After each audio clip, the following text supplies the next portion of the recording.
Assalamualaikum warahmatullahi wabarakatuh. Waalaikumsalam warahmatullahi wabarakatuh.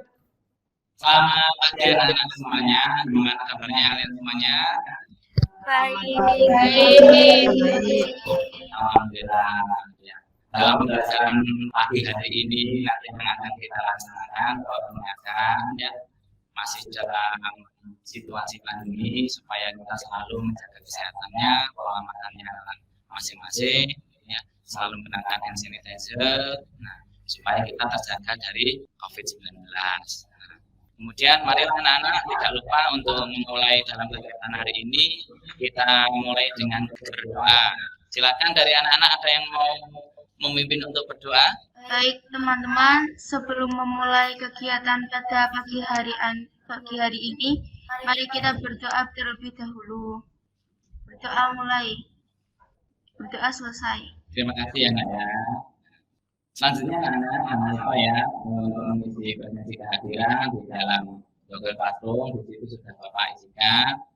Tadi Bapak lihat sudah mengisi semua anak-anak ya. Nah, kemudian Bapak akan melanjutkan supaya lebih menambah semangat jiwa nasionalisme kita pada bangsa dan diri kita. Mari kita menyanyikan lagu Bagimu Negeri bersama-sama. Marilah kita bersama menyanyikan lagu Bagimu Negeri. Tidak.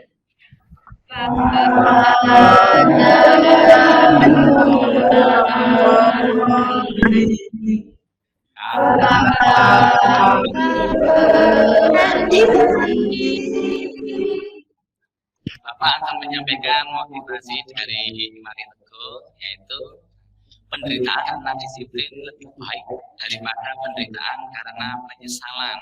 Ya anak-anak, Bapak akan menyampaikan KD pembelajaran hari ini yaitu terkait norma dalam masyarakat.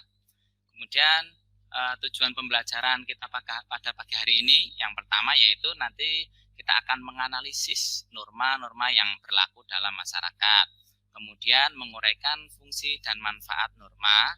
Yang ketiga yaitu menganalisis hubungan antar norma. Bapak, apa sih nanti manfaat yang kita dapatkan dalam pembelajaran pada pagi hari ini? Yaitu manfaat yang kita peroleh. Nah, dengan kita mempelajari norma dalam masyarakat, nanti diharapkan kita semua dapat memahami serta mengamalkan norma-norma yang berlaku di dalam masyarakat. Di sesi persepsi ini, nah anak-anak, apa sih yang anak-anak lihat terkait gambar yang ada di layar anak-anak semuanya? Orang yang sudah berdiri di depan gerbang. Boleh. Iya. Iya. Siswa yang berangkat sekolah. Boleh. Nah, di situ adakah anak-anak yang pernah mengalami keterlambatan sekolah? Ada. Pernah. Terus apa yang kalian alami ketika kalian mengalami keterlambatan sekolah? Malu ya? Takut dihukum. Iya, dihukum betul. Itulah anak-anak di dalam kehidupan sehari-hari kita penuh dengan aturan-aturan yang mengatur di dalam kehidupan sehari-hari kita. Kemudian anak-anak, apa sih pengertian lebih jelasnya lagi tentang norma yang ada di kehidupan di dalam masyarakat? Ada yang tahu anak-anak? Adanya sanksi. Boleh, ada sanksi. Terus? Saya Pak. Adanya kesepakatan. Adanya kesepakatan, ya. Selain itu? Saya Pak. Bersifat dinamis. Bersifat dinamis.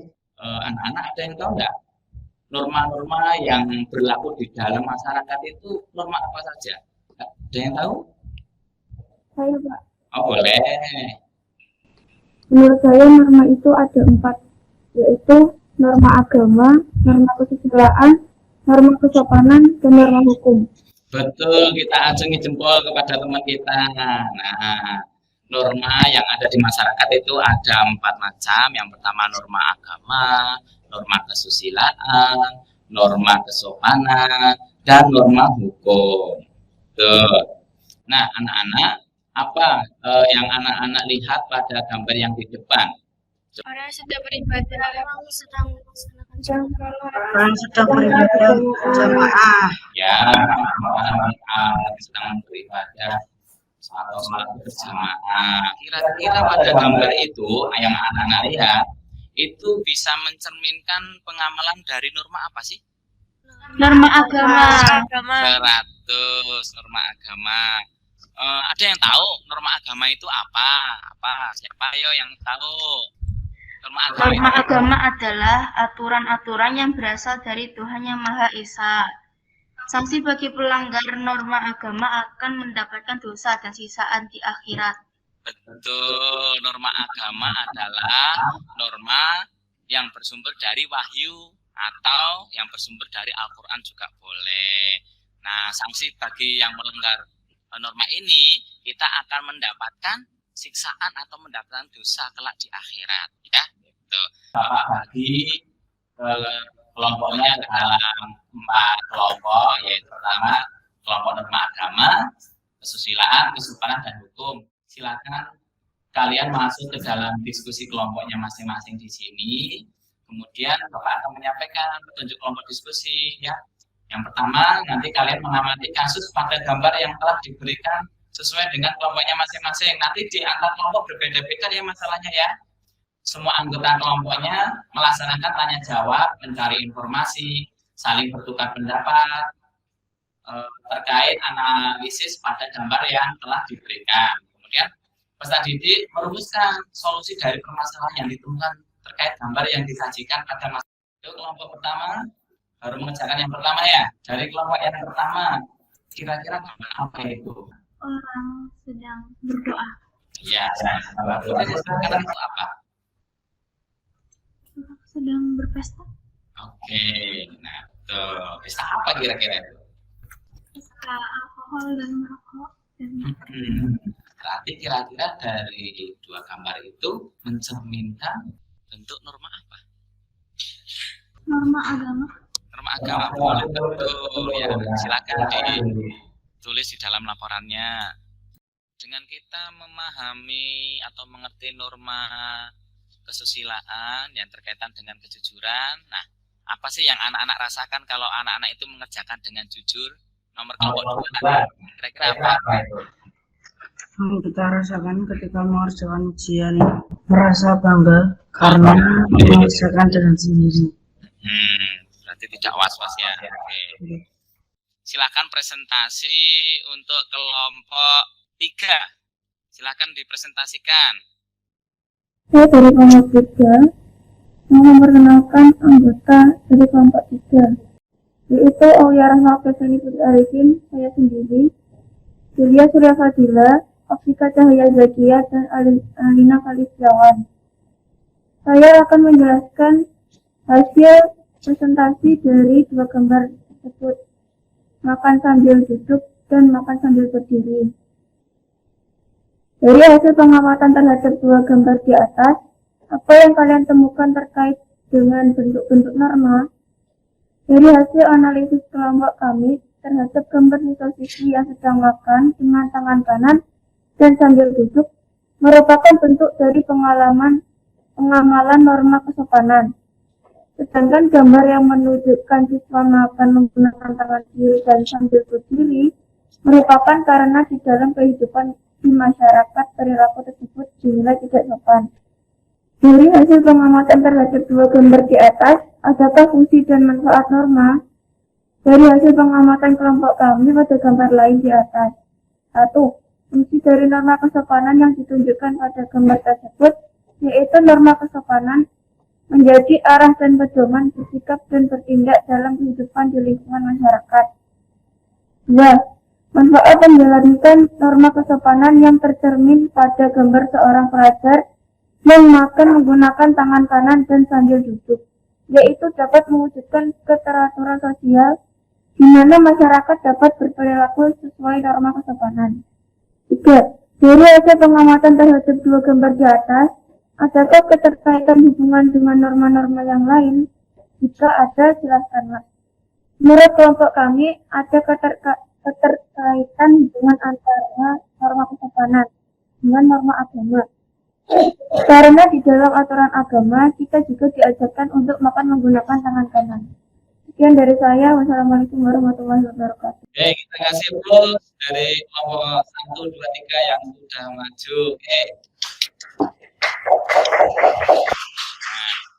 Nah, dari apa yang telah dipresentasikan kelompok 3, nah, silakan barangkali ada anak-anak yang mau bertanya terhadap hasil presentasi dari kelompok 3.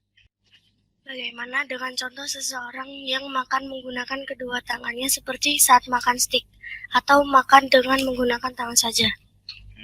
Bagus ini ya pertanyaannya. Coba silakan dijawab oleh kelompok 3 dulu. Kalau menurut saya, makan menggunakan kedua tangan seperti saat makan itu sopan-sopan saja. Sedangkan makan dengan tangan saja menurut saya itu tidak sopan. Karena sudah ada sendok, kenapa kok malah menggunakan tangan? Iya, boleh kalau memang misalnya itu ya. Bapak mau menambahkan ya dengan jawabannya teman kalian tadi dari kelompok 3 sudah betul, kita kasih acungan jempol dulu kepada kelompoknya Anak Rahma. Nah, Bapak menambahi ya, norma kesusila ini tidak bersifat universal atau keseluruhan ya. Kita orang Jawa, ada yang dari Bandung anak-anak ini, siapa dari Bandung? Nah, dari bahasa mana? Bahasa Sunda. Nah, bahasa Sunda dengan bahasa Jawa juga berbeda. Kalau kata orang Jawa itu, nah kalau kita kepada orang yang lebih tua itu, kita mempersilahkan dahar. Nah, dahar itu apa tingkatan bahasa yang halus ya kalau di Jawa. Nah, tapi kalau di Sunda itu dahar itu kasar atau tidak? Ada yang tahu? Kalau di Sunda itu apa dahar itu masih kasar atau sudah halus? Belum ya? Belum. Oke, kita kasih tepuk tangan terhadap kelompok 3 tadi dan yang bertanya. Anak-anak dari serangkaian pelajaran pada hari ini, nah, apakah dari anak-anak, marilah kita impul sama ya dari pelajaran pagi hari ini. Dari anak-anak siapa yang mau memberikan kesimpulan terkait pembelajaran pagi hari ini? Oh ya, itu ada yang mau memberikan kesimpulan, silakan. Kesimpulan pelajaran norma dalam masyarakat. Norma adalah aturan atau pedoman perilaku dan kehidupan bermasyarakat, baik tertulis maupun tak tertulis, memiliki sanksi baginya. Ada 4 yang berlaku di masyarakat, di antaranya norma agama, norma kesusilaan, norma kesopanan, dan norma hukum. Oke, bagus. Jadi norma ya yang telah kita pelajari hari ini, norma adalah semua aturan yang ada di masyarakat, baik itu tertulis maupun tidak tertulis ya. Nah, kalau kita melanggar daripada aturan tersebut, pasti ada sanksinya, dari mulai sanksi yang ringan sampai sanksi yang berat di penjara. Nah, sekian ya pembelajaran pada pagi hari ini. Bapak akan share lagi untuk kegiatan penutupan. Nah, anak-anak sebelum kita tutup, nah nanti ada tugas tambahan dari anak menyelesaikan tugas di LKPD. Di situ ada LKPD atau lembaga kerja peserta didik. Nanti jangan lupa ya, itu dikerjakan. Kemudian nanti batas temponya sampai dengan pertemuan yang akan mendatang. Nah, kemudian pembelajaran yang akan mendatang yaitu nanti terkait pelanggaran norma. Peserta didik dapat mempersiapkan diri dengan membaca buku maupun sumber yang lain. Pelanggaran-pelanggaran norma itu apa saja, ya kan? Nanti sanksi-sanksinya apa? Kemudian nanti bagaimana cara mencegahnya? Bagaimana cara tindakan penyelesaiannya ketika ada pelanggaran. Nanti silakan anak-anak jangan lupa itu dibaca supaya besok dalam pembelajaran kita bisa mudah seperti pagi hari ini. Nah, kemudian sebelum kita tutup, Bapak pengen dari salah satu anak untuk memimpin berdoa. Silakan. Untuk mengakhiri acara pada pagi hari ini, Ya. Mari kita berdoa terlebih dahulu.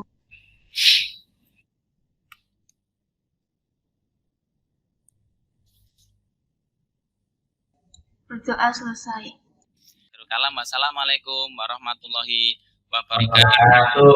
Waalaikumsalam warahmatullahi wabarakatuh.